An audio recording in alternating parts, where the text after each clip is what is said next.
Hello दोस्तों, आप सबों का स्वागत है जेके स्टडी चैनल में। तो आज का ये जो नया सेगमेंट मैंने चालू किया है, जो एक विशेष टॉपिक से रिलेटेड आज एक क्लास होगा जिस पे आप सबों को उससे रिलेटेड कई नॉलेज को प्रदान किया जाएगा। ठीक है, तो आज का जो टॉपिक है तो वो है आपका G7। ठीक है, अभी जो आपका G7 चल रहा है आपका 26 से 27 जून। ठीक है, 27 जून आपका कहाँ हो रहा है? जर्मनी में हो रहा है। ठीक है, जर्मनी में हो रहा है। तो वहाँ पे हमारे देश के प्रधानमंत्री को निमंत्रण दिया गया है कि आप इस सम्मेलन में आइए और यहाँ इस सम्मेलन को भाग कीजिए, यहाँ का सम्मेलन को आप देखिए। तो इसलिए उन्हें न्योता दिया गया है। तो इसलिए आज का जो हम लोग टॉपिक रखे हैं कि G7 में भारत की क्या भूमिका होगी या फिर भारत को इससे क्या फ़ायदे मिलेंगे, क्या महत्व होगा, भारत के लिए महत्वपूर्ण होगा या नहीं होगा, उससे रिलेटेड आज का डिस्कशन होगा। ठीक है, तो चलिए आज का सेशन को शुरू करते हैं। तो सबसे पहले हम लोग जानेंगे कि ये G7 होता क्या है। ठीक है, G7 होता क्या है। तो यहाँ पे आप लोग देख लीजिए, एक मिनट, आशा करते हैं आप लोगों को दिखाई दे रहा होगा। तो ये जो G7 है वो एक 7 देशों का समूह है जिस पे आपका Canada, France, Germany, Italy, Japan, Britain, America का एक समूह है। ठीक है, उसी को हम लोग G7 कहते हैं। और ये जो G7 है या जो समूह है, इसमें जितने भी देश हैं वो उन्नत अर्थव्यवस्थाओं से परिपक्व हैं। मतलब वहाँ का जो अर्थव्यवस्था है वो काफ़ी अच्छा है, उन्नत है, जो मतलब हाई लेवल का जो होता है अर्थव्यवस्था, उन देशों का ये एक समूह है। और इस पे जो कहा गया एक वैश्विक शुद्ध संपत्ति का प्रतिनिधित्व करता है। मतलब इस ऐसे देशों को, मतलब जो उन्नत अर्थव्यवस्था वाले जो देश हैं, वहाँ की आर्थिक स्थिति हो, सामाजिक स्थिति हो या फिर सकल आय, जीएसटी फीएसटी जो होता है वो एक शुद्ध संपत्ति होता है, उसका ये प्रतिनिधित्व भी करती है। ठीक है, माने G7 वाले जितने भी कंट्री हैं। और ये जो G7 है वो एक यूरोपीय संघ का भी प्रतिनिधित्व करता है, क्योंकि आप अगर देखिएगा, गौर कीजिएगा कि ये जो G7 में जितने भी देश शामिल हैं, सदस्य हैं, सारे के सारे आपका यूरोपियन कंट्री हैं। ठीक है, तो इसलिए ये कहा गया है कि ये जो G7 है आपका यूरोपीय संघ का प्रतिनिधित्व करता है। ठीक है, और ये जो G7 है उसकी स्थापना की गई थी 25 मार्च 1973 ईस्वी को। ठीक है, 25 मार्च 1973 ईस्वी को इसकी स्थापना की गई थी। और ये स्थापना की गई थी वाशिंगटन डीसी में। वाशिंगटन डीसी में इसकी स्थापना की गई थी। और ये जो वाशिंगटन डीसी का है, यहाँ पे आपका ये स्थापना किया गया था। और ये जब स्थापना किया गया था तो उसका उद्देश्य रखा था कि राजनीतिक मामले और आर्थिक मामले पे नज़र रखना है। ये यूरोपियन जो कंट्री है उसकी राजनीतिक स्थिति और आर्थिक स्थिति के बारे में नज़र रखना है। कुछ गलत हो रहा है, इन पर नज़र रखना है, कुछ गलत है तो उसको सुधारना है। इन सारे बातों को लेके ये G7 काम करती है। ठीक है, और अब तक जो G7 का जो सम्मेलन हो चुका है वो 47 सम्मेलन हो चुका है अब तक, 1973 से लेके अब तक। ठीक है, और जो जर्मनी में आपका जो सम्मेलन हो रहा है वो आपका 48वां सम्मेलन होगा। ठीक है, और आपको ये भी जानना है, आवश्यक है कि ये जो जर्मनी में जो हो रहा है सम्मेलन आपका 26 से 27 जून। ठीक है, 27 जून 2022। और आपका कहाँ हो रहा है? जर्मनी के म्यूनिख। ठीक है, म्यूनिख करके एक जगह है, वहाँ पे ये हो रहा है सम्मेलन, जिसमें हमारे देश के प्रधानमंत्री शामिल हुए हैं एक अतिथि के रूप में।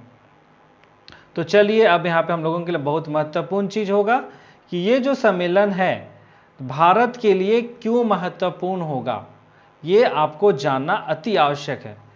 तो ये जो सम्मेलन है इसमें हमारे प्रधानमंत्री श्री नरेंद्र मोदी को अतिथि के रूप में शामिल किया गया है। जैसा आप सभी कोई जानते हैं, ये अतिथि के रूप में शामिल किया गया है।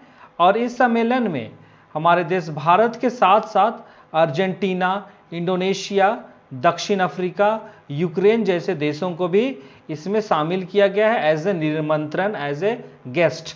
ठीक है, एज ए गेस्ट के रूप में इनके प्रमुखों को निमंत्रण दिया गया है।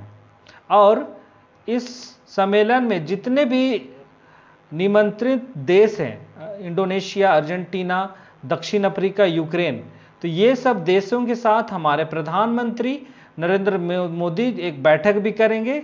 और बैठक का उद्देश्य होगा पर्यावरण, ऊर्जा, जलवायु, खाद्य सुरक्षा, स्वास्थ्य, आतंकवाद आदि मुद्दों पर बातचीत करेंगे और इस पे सॉल्यूशन निकालने का काम करेंगे, क्योंकि हमारा पर्यावरण भी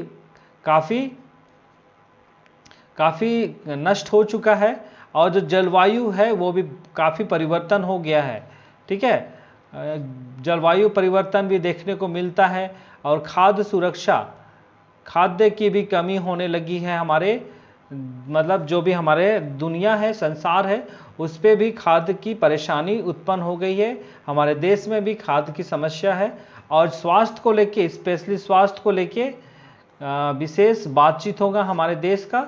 और मुख्य बात यहाँ पे ये भी नज़र आ रहा है कि आतंकवाद, ठीक है, आतंकवाद पर भी विशेष बात होगा। जैसा हमारा जो देश है भारत, वो खुद आतंकवाद से पीड़ित है। इस पे आए दिन कुछ ना कुछ हमारे देश पे आतंकवाद के द्वारा, आतंकियों के द्वारा हमारे देश को नुकसान पहुंचाया जाता है। तो और ना सिर्फ हमारे देश को बल्कि पूरे विश्व को इससे परेशानी है। ठीक है, तो इस पे विशेष बात होगा। और यहाँ पे हमारे जो देश के प्रधानमंत्री है, इस सम्मेलन में शामिल होने से पहले मन की बात कार्यक्रम का आयोजन किया था ब्रिटेन में। ठीक है, और वहाँ पे उन्होंने पाकिस्तान को खुली चुनौती दी है। ठीक है, पाकिस्तान को खुली चुनौती दी है कि वे आतंक का निर्यात करना बंद करे, नहीं तो भारत की ओर से कड़ी आलोचना की जाएगी और इसका खामियाजा पाकिस्तान को भुगतना पड़ेगा। माने चुनौती दी है हमारे देश के प्रधानमंत्री नरेंद्र मोदी ने पाकिस्तान को। ठीक है, तो इसलिए यह जो सम्मेलन है भारत के लिए भी काफ़ी महत्वपूर्ण होगा। और इस सम्मेलन में निमंत्रित देशों के साथ साथ जितने भी G7 सदस्य हैं, उन सारे देश के प्रमुख के साथ भी हमारे देश के प्रधानमंत्री बैठक करेंगे और इन सारे मुद्दों पर भी डिस्कशन होगा और इस पे सॉल्यूशन निकालने पर विचार किया जाएगा। ठीक है, तो इसलिए यह जो सम्मेलन है भारत के लिए काफ़ी महत्वपूर्ण है और इससे ये भी हम लोगों को पता चलता है कि हमारे देश की अर्थव्यवस्था को मजबूत करने के लिए इन सारे सम्मेलन में शामिल होना अति आवश्यक है। क्योंकि इस तरह के सम्मेलन में आप शामिल होइएगा तो आप सबों को बोलते हैं, हमारे जो प्रमुख हैं उनको कई सारे आइडियाज़ नज़र आएंगे, आइडियाज़ मिलेंगे कि हमारे आर्थिक स्थिति को, आर्थिक अर्थव्यवस्था को हम और कैसे मजबूत कर सकें। ठीक है, क्योंकि हमारे भारत सरकार ने ये भी कहा है कि हम आने वाले समय में 7% का उछाल लाएंगे, मतलब 7% तक मतलब वृद्धि होगी अर्थव्यवस्था की। तो इस तरह का अनुमान लगाया गया है, इसलिए इस तरह के सम्मेलन में भारत को भाग लेना बहुत ही महत्वपूर्ण होगा। इससे हमारे देश को ही, अर्थव्यवस्था को मजबूत करने में और अधिक फायदे होंगे। ठीक है, तो ये था आज का वीडियो G7 से। ठीक है, G7 सम्मेलन जो आपका जर्मनी में हो रहा है, और वो भी याद रखना है म्यूनिक शहर में, क्वेश्चन आ सकता है म्यूनिक। ठीक है, और ये आपका 48वां शिविर है, सम्मेलन है। अब तक 47 सम्मेलन हो चुके हैं। ठीक है, इन सारे बातों को आप याद रखना है। इस नज़र से G7 भारत के लिए काफ़ी अच्छी भूमिका अदा कर सकता है। तो चलिए आज के वीडियो को यहीं पे समाप्त करते हैं। वीडियो कैसा लगा आप लोग ज़रूर से कमेंट कीजिए।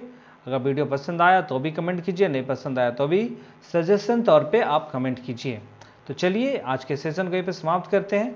आप लोग अपने अपने घरों में रहिए, सुरक्षित रहिए और अपना ध्यान दीजिए। बहुत बहुत धन्यवाद।